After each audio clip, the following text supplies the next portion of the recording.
ఈ వరి నాటి ఒక 10-12 రోజులు అవుతుందనా. ఇగో ఈడ కొంచెం నీళ్లు లేవు, ఈడ కొంచెం మిర్ర అయింది, కొంచెం లేవల్ రాలేదనా. ఇది కొత్త పొలం. కొద్దిగో ఇక్కడ ఈ మిర్ర ఈ తెల్ల కనపడేది మిర్ర నీళ్లు లేవు. ఇప్పుడు పెట్టాలి, నీళ్లు పెట్టాలి.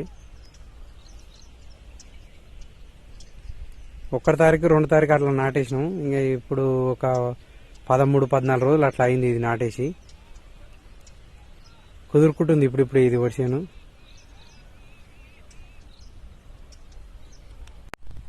హాయ్ అన్న అందరికి, నేను మీ ఓట్స్ ఈదన్నా రాయి కొట్టేవాడినా. నా వీడియో చూస్తున్నందుకు థ్యాంక్స్ అన్న. ముందుగా నా వీడియోకి ఒక లైక్ కొట్టి నా ఛానల్ని సబ్స్క్రైబ్ చేసుకుని బెల్ బటన్ నొక్కి ఆల్ మీద సెలెక్ట్ చేసుకోరేనా, ఎందుకంటే నాకు కొంచెం సపోర్ట్గా ఉంటుందనా. జర నాకు ఒక లైక్ కొట్టి జర నాకు సపోర్ట్ చేయరనా. నేను ఇప్పుడు మా పొలములు ఉన్నా. ఇది నిన్న మొన్ననే 1 తారీఖు 2 తారీఖు అట్లా నాటేసినాం వర్షను.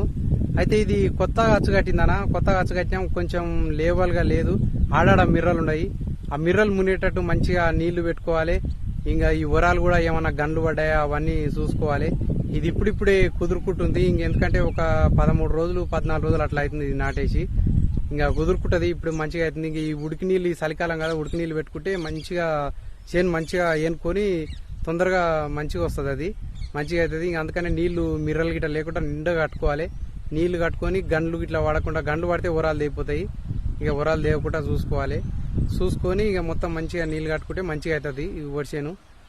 ఇంకా మీకు తెలిసే గాన ఏది ఏమైనా సరే తగ్గేదిలే.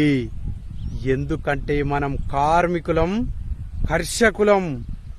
జై కార్మిక, జై కర్షక. మన కార్మికులు కర్షకులు బాగుండాలనా. ఎందుకంటే మన కార్మికులు కర్షకులు బాగుంటేనే ఈ ప్రపంచం బాగుంటుందనా. జర మర్చిపోకుండా నా వీడియోకి ఒక లైక్ కొట్టి జర నాకు సపోర్ట్ చేయరనా.